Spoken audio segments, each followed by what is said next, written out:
shirkan runtii waa shirkii labaad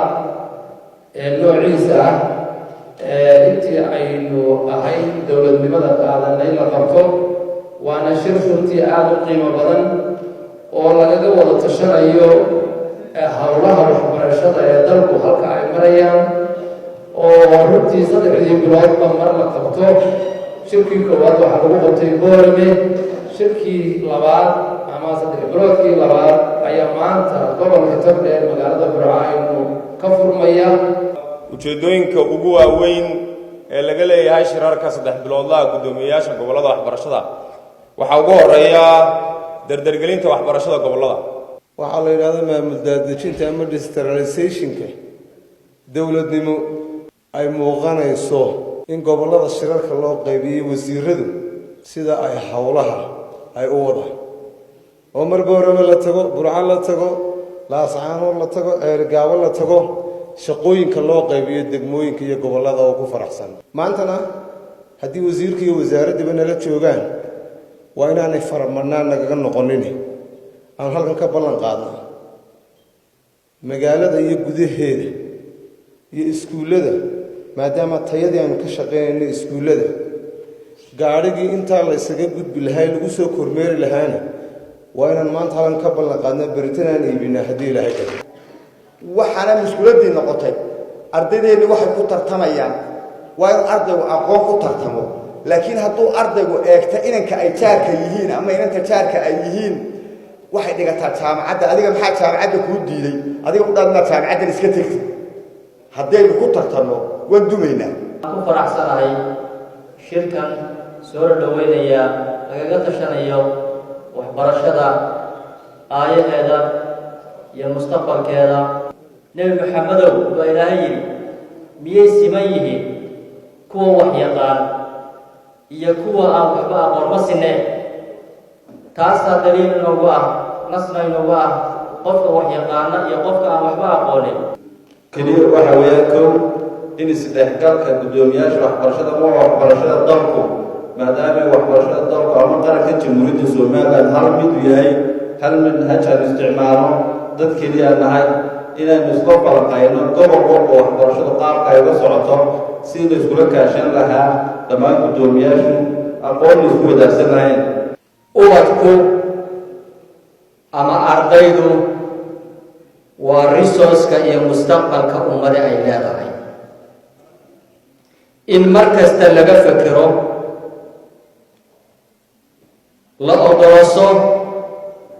halka ay ku socdaan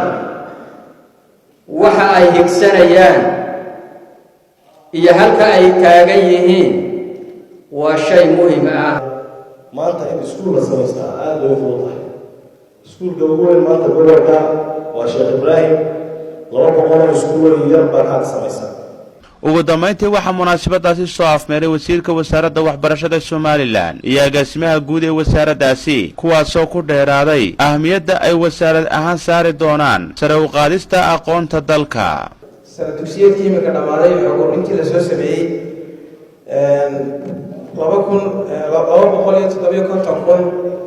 450 arday ayaa dhigtay dugsiyada hoose dhexe oo 45% ka mid ah ay yihiin markaa hablo dugsiyada sare ee dalka waxaa dhigta 350,000 arday oo 40% ay hablo yihiin waxbarashada barbaarinta carruurta ama kindergarten ka yiraahdo 8,474 arday baa dhigta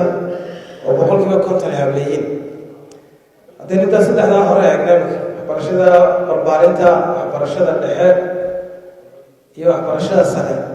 waxaad arkaysaa in tirada habluhu ay hoos sii dhacayso marka farsamada gacanta dugsiyada farsamada gacanta waxaa dhigta 3,460 dhalinyarada baa dhigta kala duwan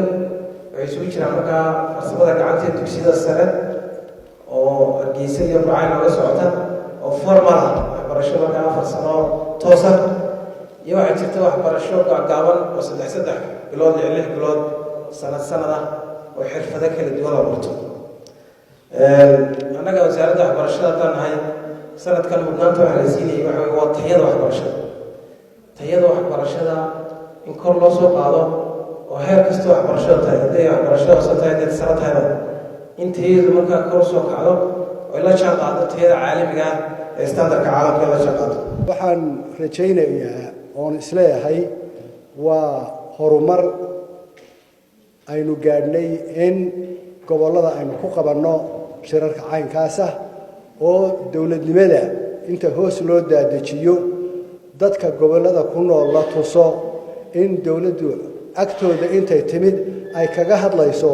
ubadkooda aayahooda iyo qiimaha waxbarashada ay leedahay. wasaaraddu iyadaa ka mas-uula ilmo kasta oo Somaliland jooga waxbarashadiisa. maxamed siciid gaxnug telefishinka caalamiga badda cas burco.